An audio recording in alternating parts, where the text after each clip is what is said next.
Sébastien Lévesque, comment vas-tu aujourd'hui?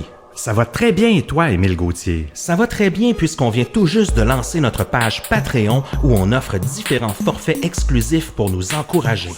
Patreon, c'est une plateforme de sociofinancement à abonnement mensuel qui vous donne accès à du contenu exclusif de Distorsion et à tous nos épisodes en avance. À 2$ par mois, vous avez accès au forfait Distordu qui vous offre un shout-out dans un épisode, l'accès au serveur Discord VIP de Distorsion, nos épisodes sans publicité, l'accès aux épisodes réguliers et bonus en avance, ainsi que 10% de rabais sur la boutique. On a aussi le forfait Oui Monsieur, qui est à 7$ par mois et avec ça, vous pouvez obtenir tout ce qui est inclus dans le forfait Distordu, mais aussi vous allez avoir accès à du contenu exclusif qui est dédié à ce forfait-là avant tout le monde, des interviews, des discussions off the record et des after-shows. Aussi, vous allez avoir accès à un épisode secret à chaque saison. 15% de rabais en plus sur la boutique chaque mois et on va vous envoyer des stickers. Rendez-vous au patreon.com/distorsion pour vous abonner et devenir des commanditaires officiels de votre podcast préféré. On vous remercie énormément de votre soutien et bonne écoute.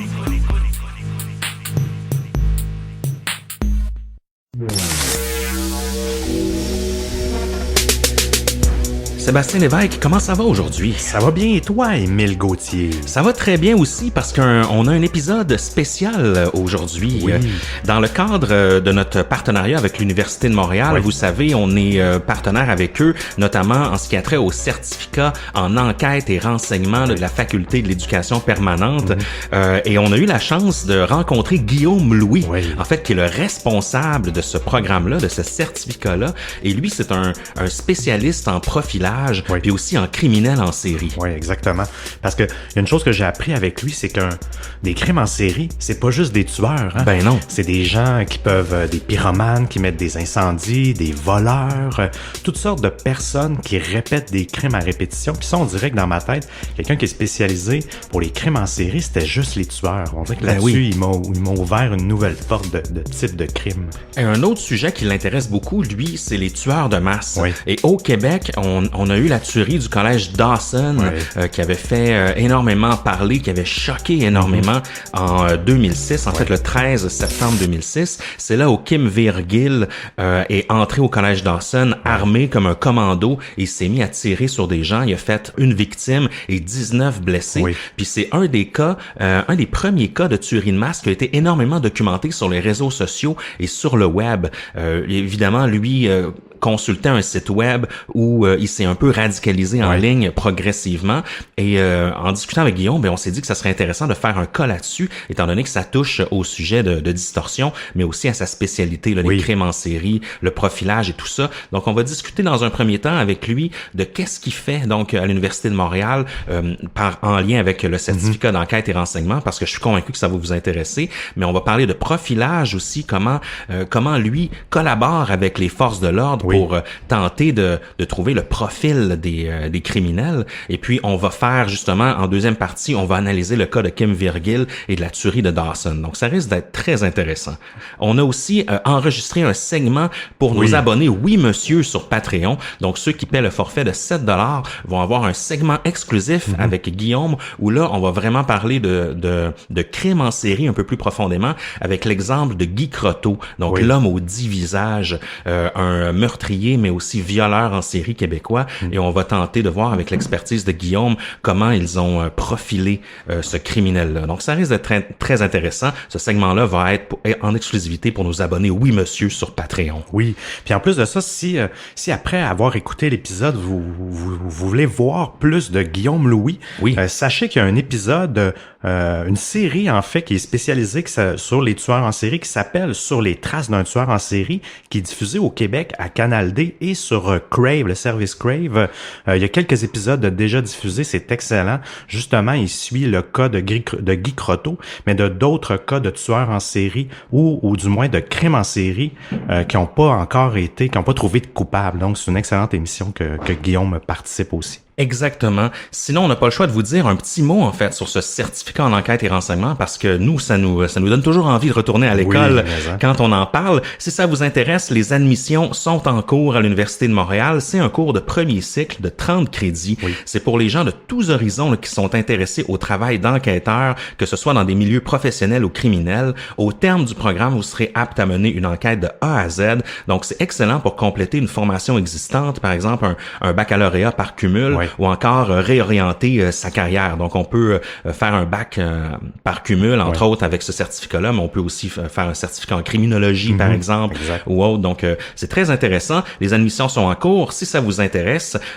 aux étudiants de partout en passant, que vous soyez européen ou canadien, vous vous rendez au fep.umontréal.ca. FEP, c'est pour la Faculté d'éducation permanente. Donc, fep.umontréal.ca. La FEP.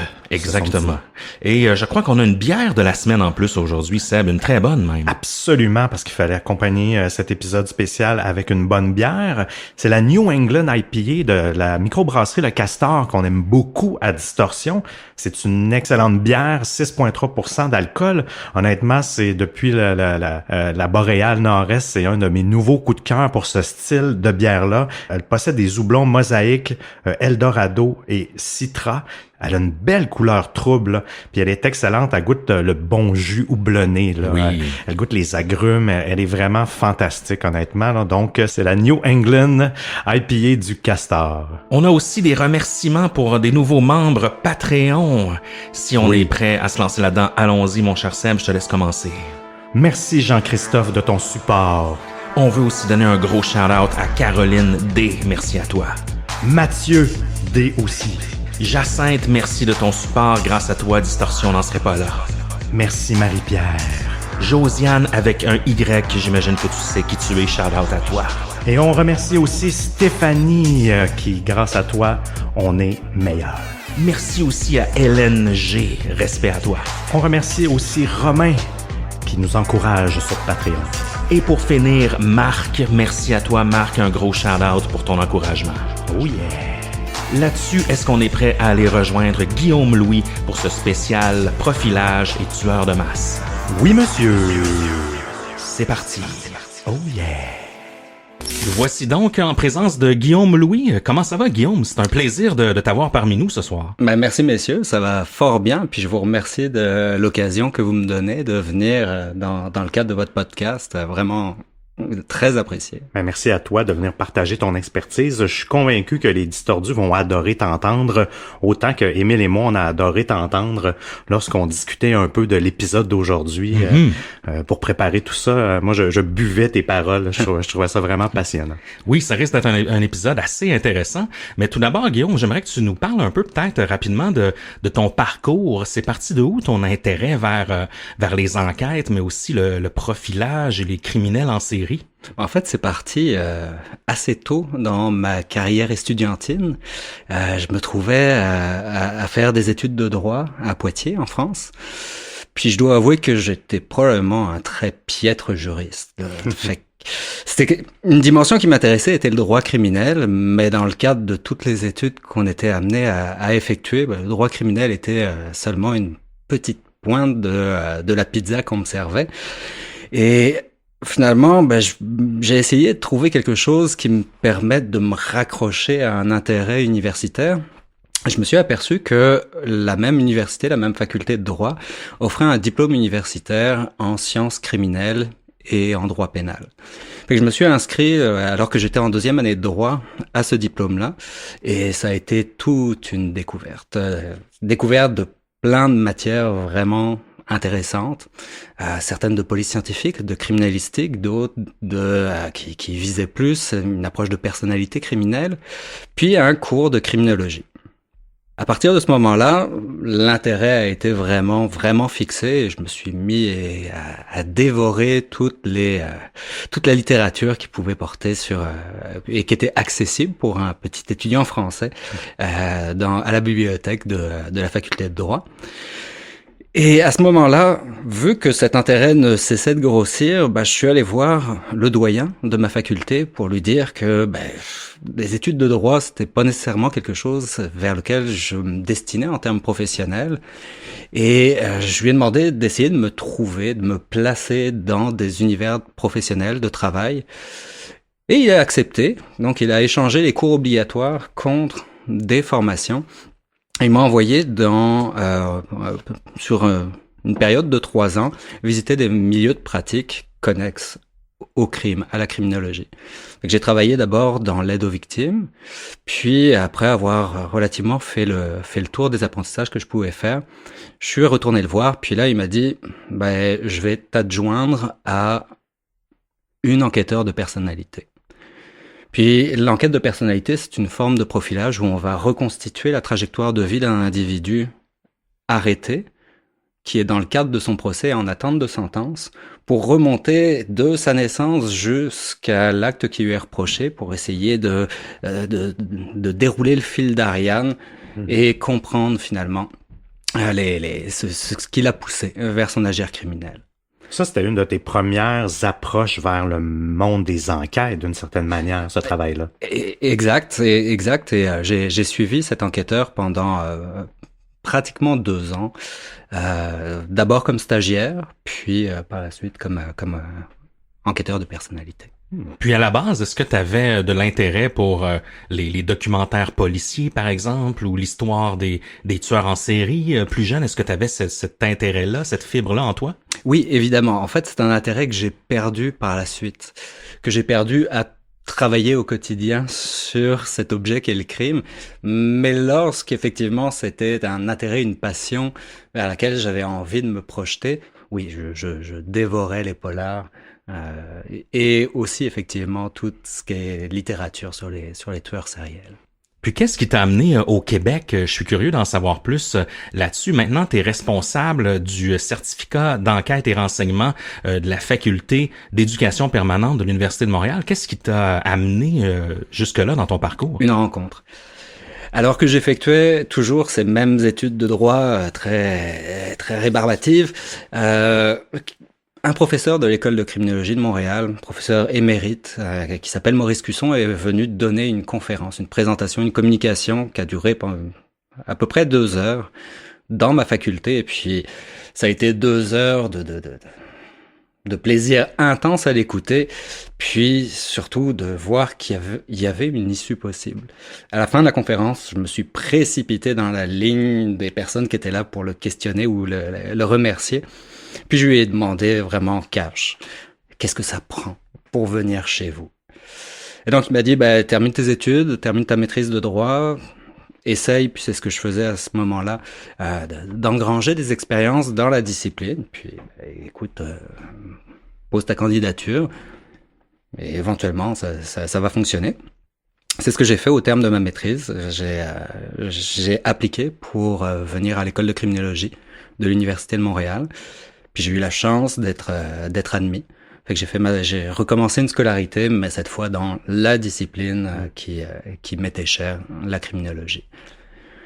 Fait que ma scolarité a été comme l'ensemble de ma scolarité, avec un certain nombre de hauts, mais aussi pas mal de bas. Fait que j'ai fait ma maîtrise et déposé mon mémoire.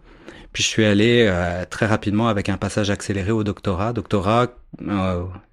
où j'ai effectué 5 années pour finalement suspendre le doctorat à la naissance de mon 2e enfant, puis par la suite finalement abandonner cette trajectoire-là.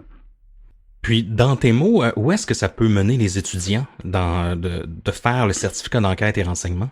Ce qu'il faut savoir, c'est que le monde de l'enquête est un monde qui est excessivement large et vaste. Ouais. Et que finalement, l'enquête policière, qui correspond au stéréotype de l'enquête et même à ce que certains considèrent comme un prototype, n'en est véritablement plus un, puisque la plupart, l'essentiel, probablement plus de 80% des enquêtes se font en dehors du monde policier. Puis le programme du certificat en enquête et renseignement a justement comme vocation de former tous ces enquêteurs qui vont être à l'extérieur de la profession policière. Fait qu'on parle ici de l'enquête administrative, de l'enquête privée, donc d'institutions qui sont publiques, parapubliques, qui sont des grandes institutions bancaires ou, encore une fois, des grandes entreprises, puis l'ensemble du secteur de la sécurité privée.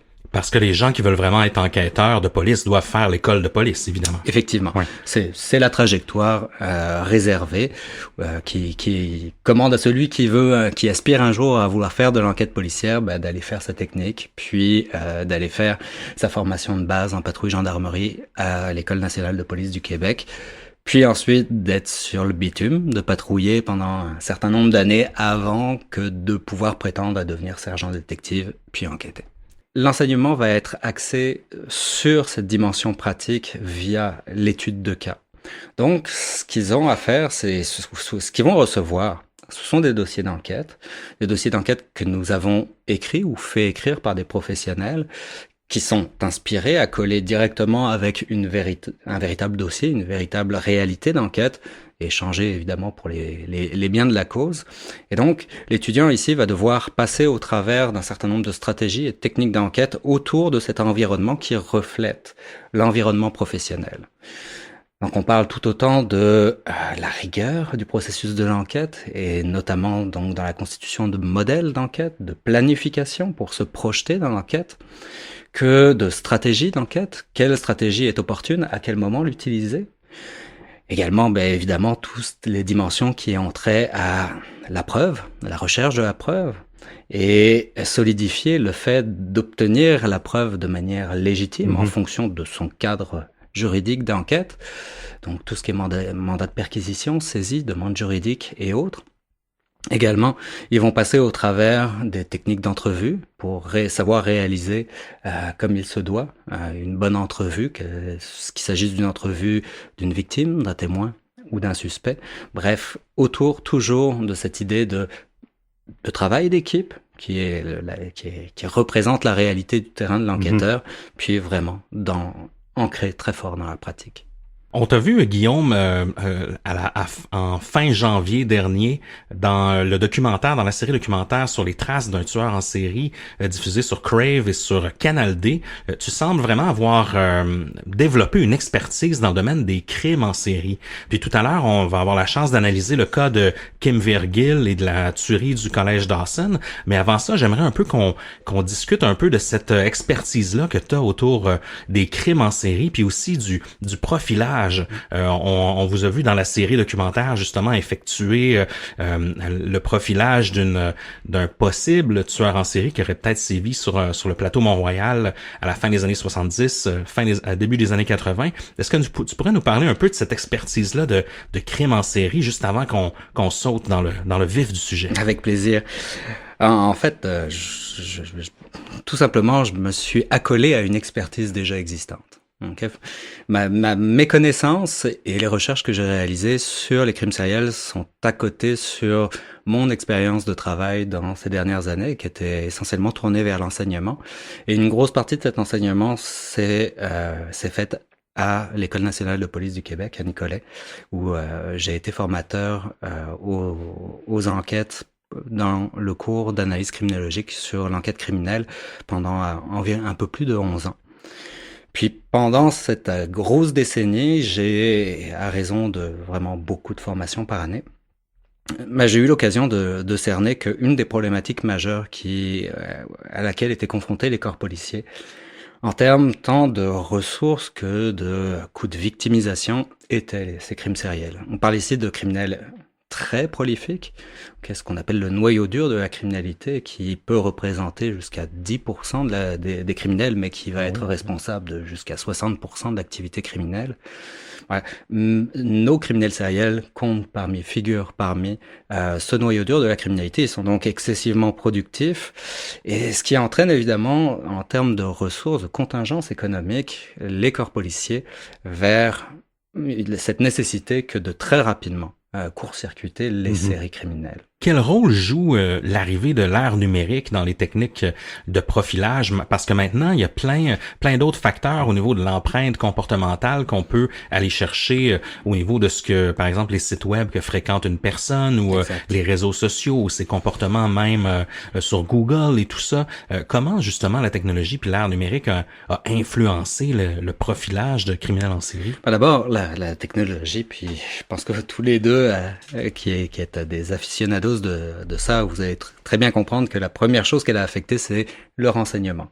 La capacité d'accumuler du renseignement, puis la capacité de coupler des renseignements. Puis là, tu parlais notamment de suivi d'un individu sur des plateformes numériques. Ça, c'est d'une richesse absolument incroyable et qui nourrit le profil, de savoir qu'est-ce qui est consommé par l'individu dans sa vie secrète, lui et son ordinateur, est évidemment quelque chose qui est un outil extraordinaire par rapport à il y a juste quelques années même. Sur d'autres techniques également, on a eu des avancées de manière évidente. On parlait tout à l'heure de profilage géographique. Il existe des logiciels qui effectuent ce profilage géographique. J'en profite pour faire un lien vers l'histoire qu'on voulait analyser, en fait, parce que, on parle de technologie, comment l'ère numérique a permis de faciliter le travail au niveau de la recherche d'empreintes comportementales. Quand on s'était rencontrés pour la première fois, Guillaume, tu nous avais parlé du cas de Kim Virgil et aussi de la tuerie de Dawson, en fait, qui est survenue le 13 septembre 2006, où Kim Virgil s'est rendu au collège Dawson armé et il a fait 1 mort et 19 blessés pour ensuite s'enlever la vie. C'est une histoire qui a complètement choqué le Québec. Oui. Tu nous décrivais cette histoire-là comme une des premières où les réseaux sociaux ont joué un grand rôle. J'en profite pour nous lancer là-dedans. Est-ce que tu veux nous en parler un peu, Guillaume? Oui, effectivement. Il y avait eu déjà un certain nombre de traces numériques qui avaient été laissées par d'autres auteurs de fusillades scolaires. Ce qu'il faut comprendre, c'est que essentiellement, c'est le point de départ ici. Tu l'as dit, c'est ôter la vie. Les fusillades scolaires, c'est avant d'être un passage à l'acte criminel, essentiellement un suicide. Un suicide qui va être teinté d'une certaine réalité qu'on aura peut-être l'occasion d'aborder tout à l'heure, c'est-à-dire sortir de l'anonymat dans lequel baignent ces auteurs. Effectivement, avant Kim Virgil, il existe tout un tas d'auteurs de fusillades scolaires qui ont laissé du matériel. Une des différences notables avec le dossier de Kim Virgil, puis à quelque part sa richesse, c'est de pouvoir suivre Kim Virgil au quotidien sur une période de temps très longue, mais avec une chronologie. Ce que l'on observait avant, essentiellement, était que une fois la fusillade réalisée, lorsque les enquêteurs débarquaient au domicile de l'auteur de la fusillade, ils retrouvaient effectivement beaucoup de documentation, saisissaient sur leurs ordinateurs énormément de matériel, de textes, de vidéos. Comme c'était le cas des tueurs de Columbine. Exactement, exactement, avec là une quantité d'informations surprenantes. Mais dans le dossier de Kim Virgil, c'est vraiment que l'on peut le suivre pas à pas dans son quotidien, puisque la première entrée que l'on peut retrouver de Kim Virgil sur un site sur lequel on va être amené à revenir, Vampire Freaks, c'est en décembre précédent. C'est pas tout à fait une année avant son passage à l'acte, mais c'est 10 mois finalement avant son passage à l'acte, à raison de un grand nombre d'entrées, de posts par jour, de photographies, de discussions. Fait qu'on est là en mesure de reconstruire cette trajectoire sur 10 mois. Et pour la recherche, pour la compréhension, d'avoir cette trame temporelle qui manquait finalement auparavant est essentielle pour comprendre quels ont été les différents éléments qui sont venus nourrir la construction du personnage, puis finalement nourrir son passage à l'acte. C'était quel type de jeune homme, Kim Virgil? Un jeune homme très isolé. C'est quelque chose que finalement qui définit assez bien la réalité des auteurs des fusillades scolaires. C'est le portrait de jeunes qui ont énormément de difficultés à développer puis à maintenir des interactions sociales normales, humaines. Ils en vivent évidemment un profond isolement, puisque l'on peut lire dans le rapport du coroner qui fait suite à cette fusillade-là, c'est que sa solitude dure depuis des mois pendant lesquels il a coupé tous ses liens sociaux, y compris ceux avec sa famille, qui généralement sont les derniers qui vous retiennent à passer à l'acte. C'est un degré de solitude qui est quasiment inimaginable. Ce qui fait en sorte que ces jeunes ont une perception d'eux-mêmes comme étant des marginaux. C'est pas nécessairement les autres, même si ça va arriver à terme, qui vont accoler cette étiquette de marginal. C'est le jeune qui lui-même se sent être différent. Et cette différence entraîne son retrait social, entraîne cette extrême solitude.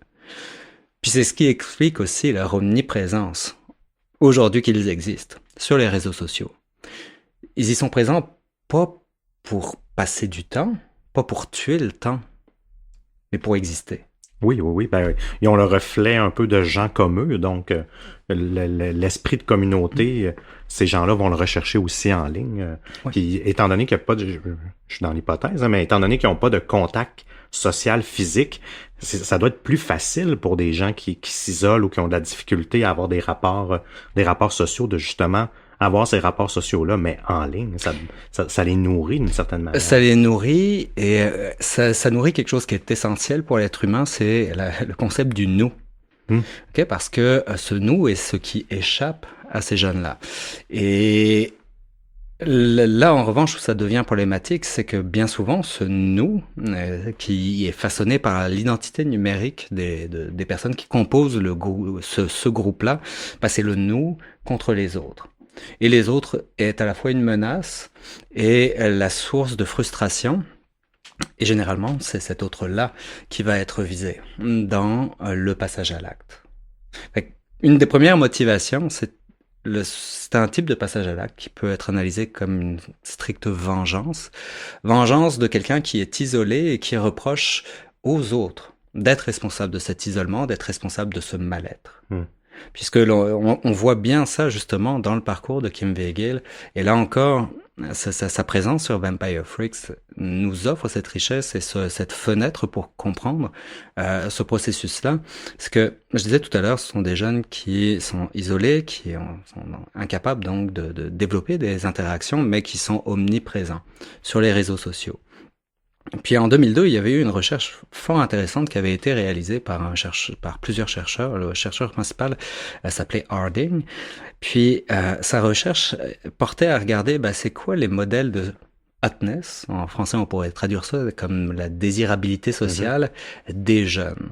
Et donc ils avaient séquencé parmi la population de jeunes adolescents, jeunes adultes aux États-Unis, quels étaient les modèles qui inspiraient chez à peu près tout un chacun de cette population-là l'envie d'en faire partie. Donc c'est une véritable pyramide de hotness, pyramide de désirabilité sociale.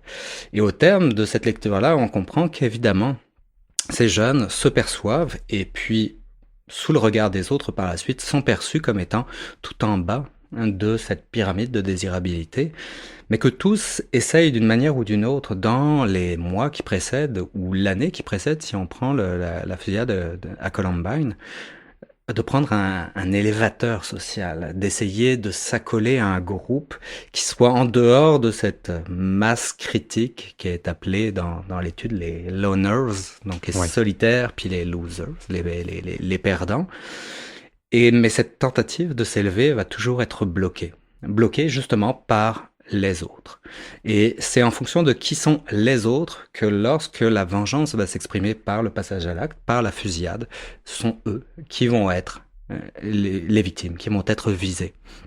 Puisqu'on retrouve tout en haut de cette pyramide, ce sont les jocks, les sportifs, puis les preps, jeunes fils et filles de bonne famille en moyen. Oui. Parce qu'on retrouve une forme de langage, de nomenclature. Ouais. Un peu, on a fait un épisode sur les incels. On retrouve un peu ce type de jargon-là, les Chad, les Stacy, qui sont un peu les filles et les garçons qui sont au top de la hotness, là, de la chaîne alimentaire. Si on veut. Exact.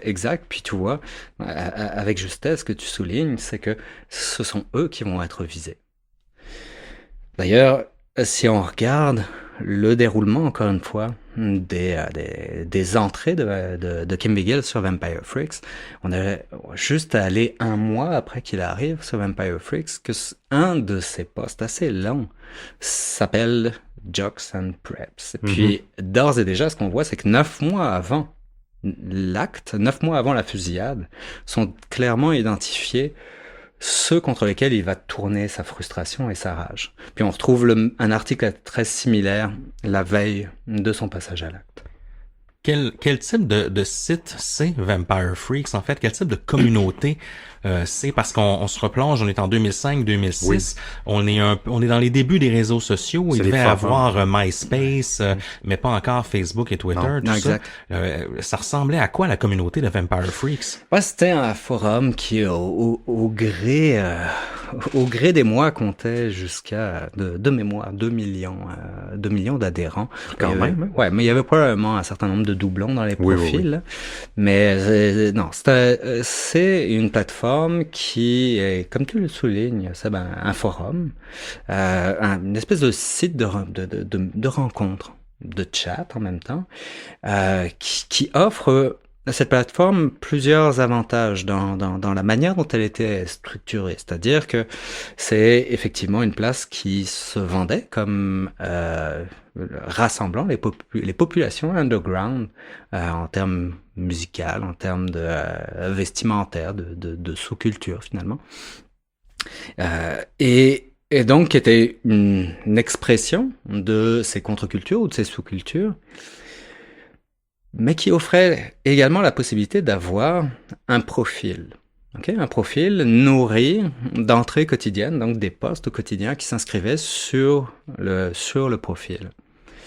Puis, Vampire Freaks a été plusieurs fois confronté à des événements violents. D'ailleurs, en quelques mois, 2 fois sur le territoire du Canada, Vampire Freaks va ressortir comme un lien entre des sous-cultures underground puis des faits de grande violence, parce que avant même la fusillade de Dawson, où là c'est le Journal de Montréal de mémoire qui va tout de suite faire l'association entre Vampire Freaks puis Kim Vigil, dans le mois ou les mois précédents son passage à l'acte, il y avait eu en Alberta, je crois, un autre dossier criminel où il y avait eu 3 décès. En fait, c'était une jeune mineure âgée de 12-13 ans qui avait assassiné ses parents puis son petit frère de 8 ans suite à la rencontre qu'elle avait faite avec un majeur âgé de 23 ans de mémoire sur Vampire Freaks. C'est au terme de leur échange, de ce qui a été rapporté à l'époque, que ce projet criminel aurait été nourri. C'est une plateforme qui a été mise de l'avant lorsque les médias ont fait une association entre sous-culture d'une part, puis passage à l'acte. Oui, les médias sont bons pour ça, pour faire des corrélations assez rapides. Mais c'est drôle parce que, selon les témoignages que je lisais, supposément que Kim Vigil était quelqu'un de ça, parce qu'il a lâché l'école, je pense 1 an avant ou quelque chose comme ça, mais ça a l'air que même sa famille et des amis du temps qu'il fréquentait l'école disaient que c'était quelqu'un de sociable, qui avait des bonnes notes, qui s'intégrait quand même bien. On dirait qu'il y a eu une coupure ou une cassure à quelque part.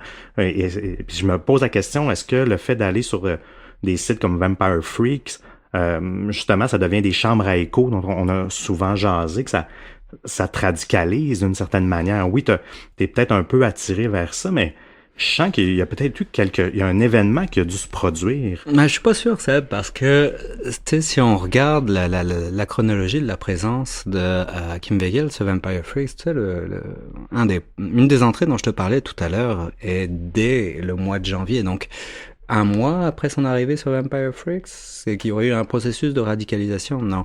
Je pense que son arrivée sur Vampire Freaks coïncide, en revanche, t'as raison, avec cet isolement qui commence. Puis la marginalité, c'est pas un état, hein, c'est une trajectoire.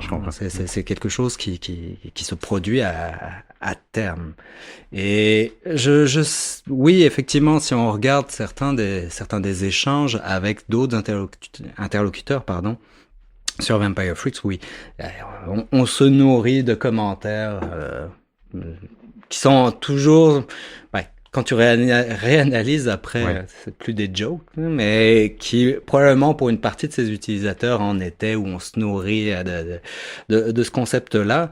Mais non, je pense que l'arrivée de Kim Vegil, puis sa démarche sur Vampire Freaks, c'est pour compenser le mal-être qu'il vit au quotidien. Cette incapacité, donc, parce que oui, il a été décrit à un moment donné comme un individu social, mais ce que l'on voit, c'est que au travers de ses expériences d'emploi, l'armée, il va toujours quitter très rapidement pour pas être confronté avec l'autre. Et notamment, on a dit de lui, dans certaines expertises, qu'il avait peur de l'autre, un trouble de personnalité paranoïaque. Et Vampire Freaks est pour lui un refuge. Et pour lui, un refuge, je parlais tout à l'heure de cette fameuse pyramide de Hotness, puis j'y reviens, puis parce que pour moi, c'est une des raisons probables qui motive Kim Vegil à être si actif sur Vampire Freaks. N'arrivant pas donc dans les plateformes réelles à s'élever au sein donc de cette pyramide qui va pas en recréer une, mais qui va aspirer sur une plateforme, cette fois numérique, virtuelle, à devenir quelqu'un. Puis ce que l'on voit sur ces 10 mois, c'est que très souvent, son statut va être de commenter le nombre de likes qu'il a reçu. 666. Quelques jours plus tard, 777. Et c'est une course à l'amour. Et le profil qui va se créer de Fatality 666 sur Vampire Freaks, le profil de Kim Vegil, c'est un profil pour se distinguer, pour être quelqu'un, pour exister aux yeux des autres. Ce que l'on voit dans ces échanges avec la communauté de Vampire Freaks, c'est qu'il va s'adresser à un certain nombre d'inconnus avec comme seule question dans le message qu'il leur envoie, « Rate me ». Évalue mon profil de 1 à 10, donc d'une échelle de hotness.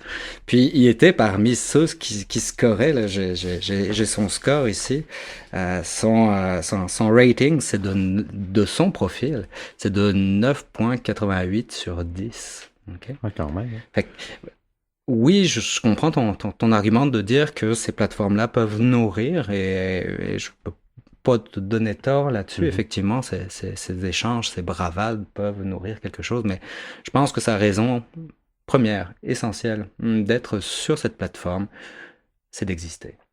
Oui, oui. C'est comme un peu une version pré-Instagram ou pré-Facebook, là.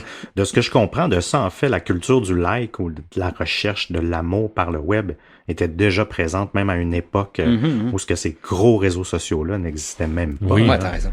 Je suis curieux de savoir comment s'est passé son processus entre justement lorsqu'il a rejoint ce forum-là, puis son passage à l'acte. Tu dis que c'est environ 10 mois. Ouais. Comment tu peux penser de fantasmer comme ça au sein d'une sous-culture jusqu'à vraiment te rendre dans un collège pour faire une fusillade? Ok, si on s'en tient à la recherche et à la littérature sur les fusillades scolaires, c'est comme en fait n'importe quelle problématique humaine, c'est quelque chose de plus complexe qu'une relation unidirectionnelle avec un seul facteur.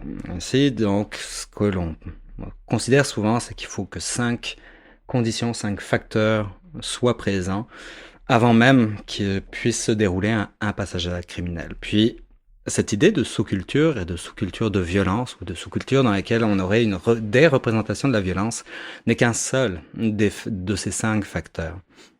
À côté, inévitablement, c'est que pour que des représentations de violence puissent entraîner une capacité d'identification et que cette identification devienne le moteur du passage à l'acte, ça prend notamment des troubles de personnalité ou des abus de substances.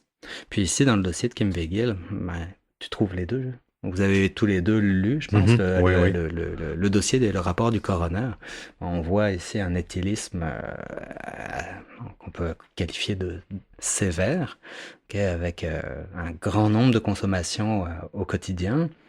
D'ailleurs, ça se voit sur ses statuts puis ses posts, où est inclus déjà, tu parlais de précurseurs de Facebook, le mood.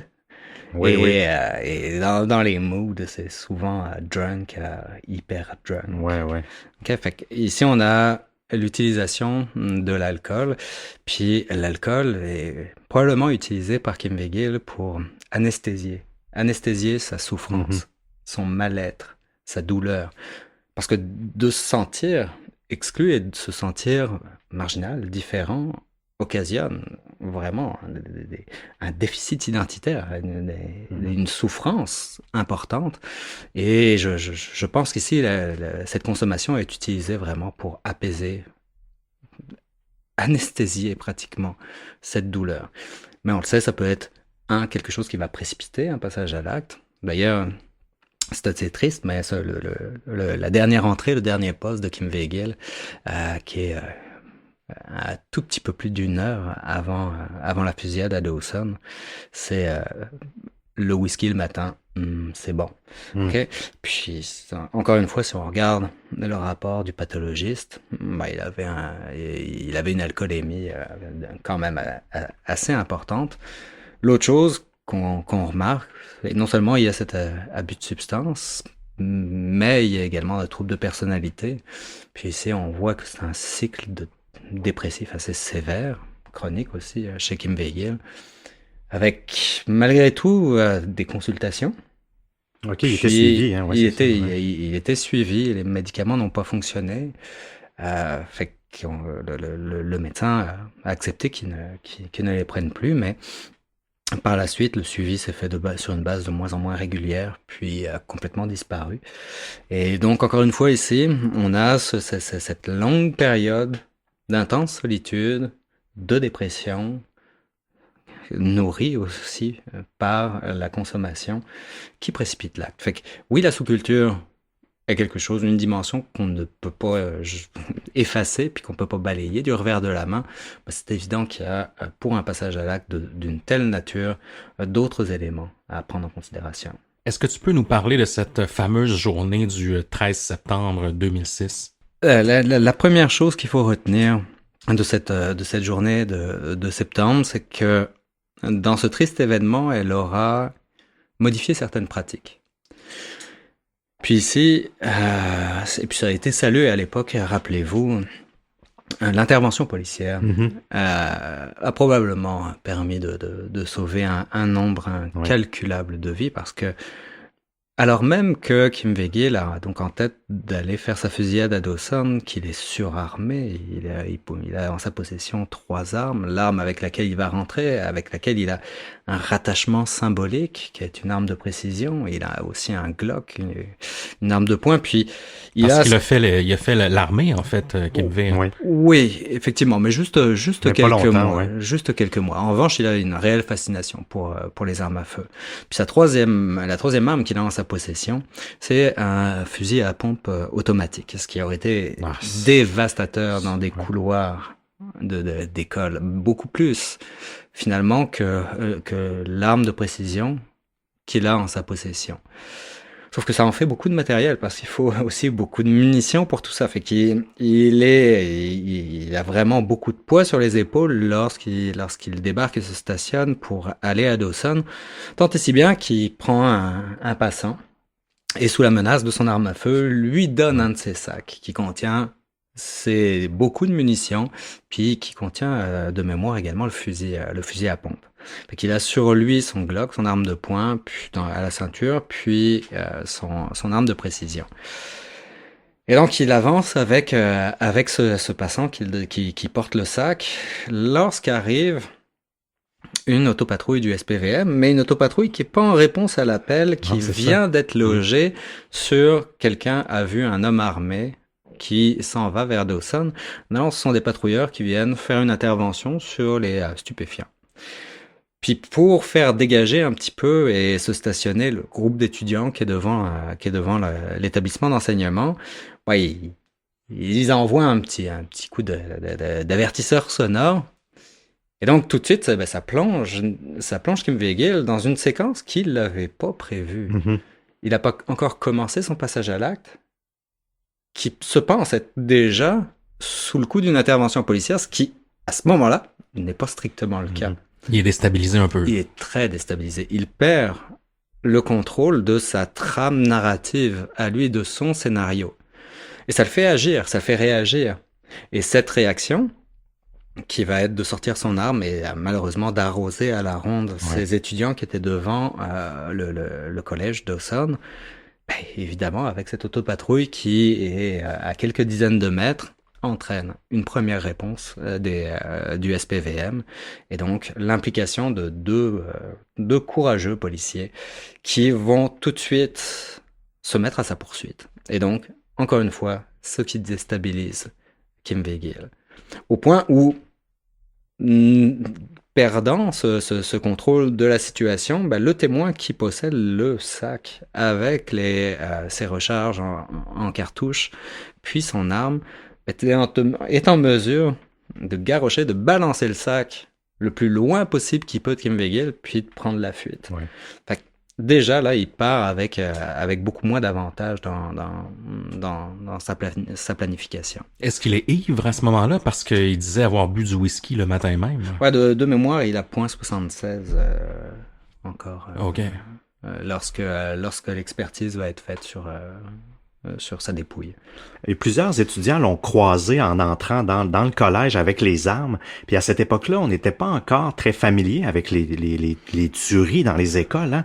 Les gens pensaient que c'était une blague. Mm-hmm. Aujourd'hui, jamais on ne croirait ça. Là. Tu vois quelqu'un qui rentre. Ça m'a un peu fasciné qu'en 15 ans environ, il y a tellement eu de tueries que ça n'arriverait plus. Ben, pas que les tueries n'arriveraient plus, mais que jamais on prendrait ça que pour une blague si on voyait quelqu'un arriver avec des armes. C'est sûr qu'on a été nourri par... c'est un dur apprentissage qui s'est fait dans la dernière décennie. Bon, il faut quand même noter que la fusillade au collège Dawson est la dernière qu'on ait connue sur le territoire du Québec. Et c'est encore une fois quelque chose à saluer, autant en termes de prévention des différents professionnels qui interviennent sur ce type de problématique, que ce soit de traiter la menace, si certaines menaces sont identifiées, ou au contraire vraiment de faire de la prévention au quotidien. Mais oui, je te l'accorde, probablement qu'aujourd'hui les réactions auraient été différentes. Ouais. Mais il a tout de même réussi à rentrer dans le collège. Ouais. Il réussit à pénétrer à grands pas, on va dire, dans le collège. On a trouvé un plan des lieux en sa possession, et il va aller se placer dans une voie qui ne lui permet plus par la suite de circuler, donc qui lui permet en revanche d'être une certaine sécurité face à l'intervention policière, puisqu'elle n'a qu'une issue, une issue qu'il va couvrir avec une arme de précision, rappelons-le maintenant, qui a cette fois, évidemment, pour lui, une certaine utilité. Et il va se servir de plusieurs étudiants comme de boucliers humains. Ben, à ce moment-là, est-ce que c'est la panique dans l'école, ou il y a encore plein de gens qui se demandent un peu ce qui se passe, ou les gens font leur vie, ou Non, la panique c'est clairement installé. Déjà un certain nombre de coups de feu ont été tirés, de victimes déjà qui sont sévèrement blessés au sol. Puis c'est là que il va commettre donc le meurtre de Anastasia De Souza, une jeune fille, jeune collégienne de Dawson. Elle lui a servi de bouclier, en fait. C'est ça qui est triste de ce que je lisais, c'est qu'il s'est servi d'elle lorsque les policiers lui tiraient dessus. Il l'a pris, puis il s'est protégé avec elle. Puis elle a eu 9 balles, principalement dans l'estomac. Donc c'était assez fatal pour elle. Ben, ce qu'on voit, c'est surtout que c'est la partie clairement dramatique de cet épisode, c'est qu'il s'est acharné dessus. C'est qu'après l'avoir atteint déjà, il a questionné un autre étudiant à savoir quel était l'état de santé d'Anastasia. Puis l'étudiant n'ayant pas été capable de lui répondre qu'elle était décédée, lui répondant qu'elle était évidemment pas forte, c'est là qu'il va lui dire maintenant elle l'est, après lui avoir tiré, je pense, 5 ou 6 balles. Ah oui, mon Dieu, ok, c'est pas seulement les balles des policiers. Ok, non, je croyais que... non. Ok, mon Dieu. Parce que il a blessé 19 autres personnes quand même, puis plusieurs dans des états critiques. Ouais, très sévère. Il y a même quelqu'un qui a encore une balle, je disais, qui a encore une balle coincée dans la tête depuis cet événement-là, qui se bat justement pour faire... réglementer les armes automatiques qui sont toujours légales encore au Canada. Là, donc, Exact. Donc, les policiers débarquent finalement et lui, il est au sol, il s'est donné la mort avec, je présume, son Glock qui est sur lui. Il va y avoir une toute petite fenêtre de tir lorsque Kim Weigel va décider de faire un déplacement stratégique pour probablement fuir ce corridor où il est bloqué de toute façon. Et le policier qui va avoir cette fenêtre ne voit même pas Kim Weigel. Il peut juste en déterminer la présence par les bruits des détonations, puis par l'étudiant qui va lui servir de bouclier. Et donc, en voyant le déplacement de cet étudiant, il va calculer quand est-ce qu'il va avoir Kim Weigel dans sa ligne de mire. Donc, il voit d'abord les bottes, puis finalement le haut du corps, et va se mettre en position, faire feu et l'atteindre au bras. Puis c'est à ce moment-là que Kim Weigel effectivement va retourner son arme contre lui. Ouais, c'est toute une tragédie cet événement-là. C'est marquant. Je serais curieux de voir, Guillaume, quelles ont été les conséquences au niveau de, par exemple, de la communauté de Vampire Freaks, de la communauté en ligne. Est-ce que Kim Weigel a été accueilli un peu en héros, comme un peu les deux tueurs de Columbine sont encore morbidement vénérés de nos jours? Est-ce que ce fut le cas un peu de Kim Weigel, étant donné qu'il projetait cette image-là un peu, il recherchait l'attention, il recherchait l'amour? Est-ce qu'il y a une communauté qui le vénère à quelque part? Les réactions ont été drastiques et aux antipodes les unes des autres. Il y a eu cette clientèle qui, semble-t-il, fait une certaine vénération du ce qu'ils considèrent être un sacrifice d'un des leurs. Encore, rappelle-toi tout à l'heure de le nous dont on discutait, avec des copies de sites qui vont être faits, des saluts, des hommages qui vont être rendus par certains membres de la communauté qui vont évidemment tout de suite être placé sous une haute vigilance par les corps policiers, mais de manière générale, je te dirais que ça a été plutôt un rejet assez important de cette communauté face à un acte qui ne la représente pas du tout.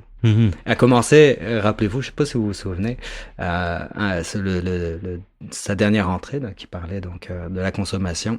Il y avait la pièce sonore qui jouait, c'est Megadeth. Et Megadeth s'est dissocié d'une manière d'ailleurs que j'ai trouvé très très peu habile du passage à l'acte, un peu trop gros justement. Puis mais ça a entraîné des réactions viscérales parce qu'évidemment c'est la communauté qui par la suite était visée. Le raccourci dont on parlait tout à l'heure médiatique entre une sous-culture underground puis un passage à l'acte implique par la suite des conséquences pour la somme de ceux qui gravitent dans la sous-culture. Et l'essentiel évidemment, de ceux qui composent cette sous-culture, rejettent toute cette idée de violence. D'ailleurs, on s'entend, et puis ça c'est soutenu par un grand nombre d'études, cette communauté qui serait la communauté Metalheads, est justement, généralement très très en retrait des principes d'agressivité et de violence. Il y a eu des réactions épidermiques, là, c'est clair, des deux bords, mais très très largement plus de personnes qui ont décrié le passage à l'acte de Kim Weigel. Tant mieux, parce que même MTV avait retiré le vidéoclip à tout le monde, la chanson de Megadeth, parce que supposément que ça prônait le suicide, mais c'était une drôle de corrélation quand même. Quand c'est pas ça, c'est Marilyn Manson ou autrement c'est les jeux vidéo. Marilyn Manson, rappelle-toi, c'est le lien qui a été fait en 99, après la fusillade de Columbine. Les deux liens qui ont été faits, c'est Marilyn Manson qui a solidifié le lien entre communautés, entre guillemets, là, je verbalise mes guillemets gothique, puis le passage à l'acte. Puis l'autre, c'est cette idée de trench coat mafia que l'on voit revenir également dans l'histoire de Vampire Freaks. Trench coat mafia qui, somme toute, n'a jamais été une réalité quelconque quelque part. Non, mais parce que l'imagerie est forte dans ces histoires-là. Nous, on a couvert le cas dans notre saison 5 de Lindsay Suvanarat et la tuerie d'Halifax qui n'a jamais eu lieu. Puis c'était un peu un processus, on dirait, de radicalisation similaire. Puis même chose pour eux, ils voyaient ça presque comme un film. Donc la journée où ils allaient arriver au centre d'achat avec leurs vêtements soigneusement choisis pour l'occasion. Je portais un t-shirt avec tel logo, je vais avoir mes cheveux de telle couleur. Même dans leur cas à eux, ils avaient même engagé un de leurs amis pour filmer tout ça parce qu'ils voyaient ça un peu comme un film. Donc l'imagerie, parfois ça porte à croire qu'ils font tout ça pour symbolique. Oui, ils font tout ça pour l'image et pour la réputation en ligne. T'as quelque chose je pense que t'as quelque chose de juste là-dedans. Puis ça a été souligné à plusieurs reprises, qui semble fédérer plusieurs des dossiers de fusillade scolaire. C'est un déficit d'image face à la masculinité. Et donc, à ce moment-là, effectivement, le passage à l'acte devient un symbole, une expression même de virilité. Puis les modèles d'identification dont je vous parlais tout à l'heure, qui vont constituer le personnage dans le cadre du passage à l'acte, reflètent tous cette idée de masculinité, de pouvoir, de domination. Et l'habillement en fait partie, et fait partie de ces symboles. Est-ce que Kim Vergil avait une cible en tête quand il était parti faire son acte? Est-ce que, par exemple, c'était les femmes, comme c'était le cas de Marc Lépine? Est-ce que c'était plus précis que ça ou au contraire, lui, il voulait juste tirer un peu à gauche et à droite Si on regarde la typologie des auteurs de tuerie de masse, à l'intérieur de laquelle se trouvent les auteurs de fusillades scolaires. Il y a 4 grands types d'auteurs de tueurs de masse, et de ces 4 grands types, les auteurs des fusillades de masse ont ça en commun, qu'ils ont tous des cibles préidentifiées, à la différence des autres. Mais lorsqu'on parle de cibles qui sont préidentifiées, il faut voir ici non des cibles individuelles. Pour se qualifier et être qualifié d'auteur de tuerie en milieu scolaire, c'est pas l'individu qui vient tuer une personne spécifique, puis qui, dans le cas de ce passage à l'acte, va avoir d'autres victimes. On parle, oui, de cibles véridiques, mais ce sont des cibles qui sont, là encore, symboliques. Des individus qui représentent un groupe, qui représente encore une fois cette idée d'autre dont on parlait tout à l'heure. Si on revient en arrière, puis qu'on regarde la présence, encore une fois, de Kim Vergil sur Vampire Freaks, puis ce texte dont je vous parlais de janvier, et qui revient à plusieurs occasions dans ces mois, et qui reviennent la veille de son passage à l'acte, oriente sur ces deux parties, ces deux groupes de jeunes qui reviennent si souvent dans les fusillades scolaires, jocks, sportifs. Rappelez-vous Columbine, c'est la phrase avant de tirer d'Eric et Dylan, c'est jocks get up, les sportifs debout. Là, dans les différents titres de ces postes, c'est jocks and preps. Puis, si on regarde effectivement, ce qu'il faut comprendre, c'est que ces catégories-là sont des catégories que l'on sait qu'on va retrouver de toute façon dans n'importe quel établissement scolaire. Et encore une fois, il va être question de symbole, c'est-à-dire quel symbole me renvoie cette image que tu fais partie de cette catégorie-là. Parce que ce qu'on voit ici avec Kim Vergil, c'est que c'est aussi, et ce qui fait encore une fois sa spécificité à cette époque-là, c'est qu'il n'a jamais étudié à Dawson. Oui, exact. Ce qui faisait en sorte que dans les standards de l'époque et dans la définition posée par le FBI à l'époque, il n'était pas l'auteur d'une fusillade en milieu scolaire. Parce qu'il n'avait pas fréquenté et ne fréquentait pas l'établissement dans lequel il effectuait sa fusillade. Non. Mais peu importe. Le quatrième point c'est l'existence de cibles symboliques permet d'évacuer cette problématique parce que de toute façon, il sait que dans n'importe quelle institution, il va retrouver ceux à qui il impute la responsabilité de son mal-être puis de son rejet. Puis si vous regardez parmi la somme de, tu disais 19 tout à l'heure, de victimes qu'a pu faire Kim Veigiel, la jeune Anastasia figure en termes de pyramide de hotness dans cette catégorie-là. Ainsi, tu parlais du garçon qui a encore une balle dans la tête, qui également pouvait être lu en termes de code et de symboles par Kim Veigiel comme identifiable à ce qui représentait pour lui l'autre. C'est incroyable. Hein? Ah oui, c'est une histoire vraiment tragique. Toi, Guillaume, peut-être avant de conclure, tu t'es intéressé à cette histoire-là quand même en détail énormément. Est-ce qu'il y a des choses qui t'ont sauté aux yeux lorsque tu as fait des recherches là-dessus? En fait, je me suis intéressé à ce drame très très rapidement pour une raison très simple, c'est que l'actualité venait d'être marquée par la fusillade à Dawson. À ce moment-là, j'enseignais déjà à l'Université de Montréal.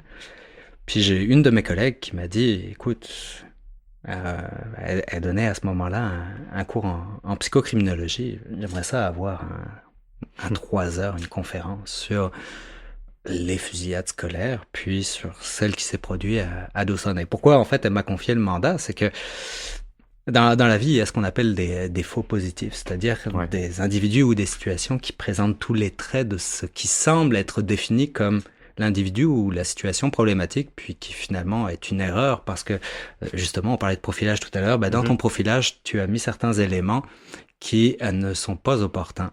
Et en fait, la raison était simple, c'est que j'étais un insider, j'étais un faux positif, dans le sens où je fais toujours partie de cette sous-culture underground qui est la sous-culture métal. Et j'ai été porté naturellement, puis là encore, on parlait de réaction de la communauté, j'ai été viscéralement accroché à ce dossier-là pour essayer de comprendre, puis pour essayer aussi de démystifier certains des liens qui avaient été effectués. Puis pour les démystifier, ce qui est absolument essentiel, c'est de comprendre et connaître les codes. Et seul quelqu'un qui connaît cette sous-culture est capable de comprendre ces symboles et ces codes. Et donc, je me suis vraiment, de manière très naturelle, penché sur cette dimension criminologique qui était mon travail au quotidien, mais avec ce caractère d'être vraiment à l'intérieur de ce qui était la problématique qui était visée et qui était associée au passage à l'acte. Puis là, on parle de la sous-culture métal, mais on parle aussi de la sous-culture du gaming. Puis qui me définissent relativement bien dans mon quotidien, l'une comme l'autre. Fait que je te dirais que ce qui m'a accroché vraiment à l'origine, c'est le regard des autres qui change sur moi au quotidien et de vouloir en comprendre les motivations, la raison. Puis en dehors de ça, évidemment, l'approche criminologique qui était à l'intérieur même de mon quotidien. Oui, tu sentais que ta sous-culture était peut-être attaquée, en fait, d'une certaine façon. Non seulement elle était attaquée, mais encore une fois, vraiment, c'était plus... Pour moi, je le vivais de manière plus dramatique que ça, parce que c'est le regard de la société sur moi qui avait changé. Je te dirais qu'avant la fusillade de Kim Veigiel, puis à ce moment-là, je dis souvent, j'avais plus de métal sur moi que le pont Jacques-Cartier, là. Pourtant, aujourd'hui, t'es assez soft en termes de métal. Que veux-tu, c'est la quarantaine. Mais on peut quand même le déceler par le style, tout de même. Tu gardes tes racines. Ouais, mais c'est surtout le tournage de la série qui m'a fait me mettre plus fréquemment en costume qu'en bottes et trench coat. Mais avant cette fusillade, je pouvais évoluer et marcher dans la rue sans que les gens prêtent même une simple attention à moi. Ma vieille voisine me complimentait parce qu'elle trouvait que moi j'étais propre. Au moins t'étais propre. Mais à partir de ce jour-là, quand tu rentrais dans le métro ou dans l'autobus, que tu croisais des gens, tu sentais chez eux la crainte, la peur. Puis c'est quelque chose qui évidemment venait me chercher, que j'avais de la difficulté à comprendre. Fait que c'était aussi une mission de sensibilisation que de travailler là-dessus puis de l'exporter à l'université dans cette présentation.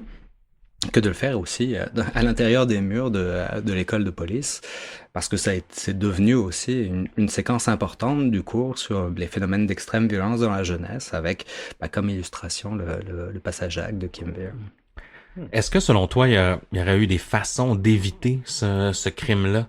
Ou est-ce que maintenant, avec du recul, un peu plus de 13 ans plus tard, il y aurait moyen de voir venir ces tragédies-là un peu plus? C'est triste à dire, mais je n'en suis pas convaincu.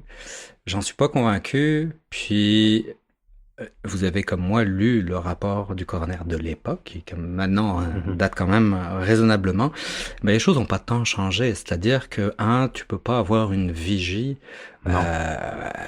aussi importante surtout. Puis quand on regarde le contenu et les photos qui étaient rendus accessibles par Kim Weir sur Empire Freaks, que tu reconstruis cette trajectoire, oui, effectivement, tu vois des signaux avant-coureurs. Mais il faut comprendre que des évaluations de la menace, là, il en arrive quand même assez régulièrement au corps policier, puis ils doivent déterminer le caractère de l'urgence de la réponse. Fait que c'est difficile difficile, et puis la multiplication des plateformes rend très difficile cette vigie sur Internet. Surtout que la dernière publication qui a fait 1 heure avant, il mentionnait pas cet acte-là, en fait. En fait, tu regardes non seulement celle-là, mais toutes celles qui ont précédé dans la nuit. Il dévoilait rien de son plan. Il y a rien. Il faut remonter un peu plus avant pour voir des signaux de violence, mais non, effectivement, quand tu regardes les 12 heures qui précèdent, c'est très casual, ça parle de tout et de rien. Fait que ça, c'est quelque chose qui est difficile. Bon, on a d'autres cas, en revanche, de fusillade scolaire où les messages étaient adressés de manière plus claire. Ouais. Je me souviens notamment, je sais pas si vous vous en rappelez, mais de 2 jeunes Finnois, donc en Finlande, à 1 an, séparés l'un de l'autre, qui avaient fait 2 fusillades, et eux, leurs avertissements avaient été mis sur YouTube. Okay. Puis le contenu des vidéos était très très explicite, ce qui est différent de Kim Weir.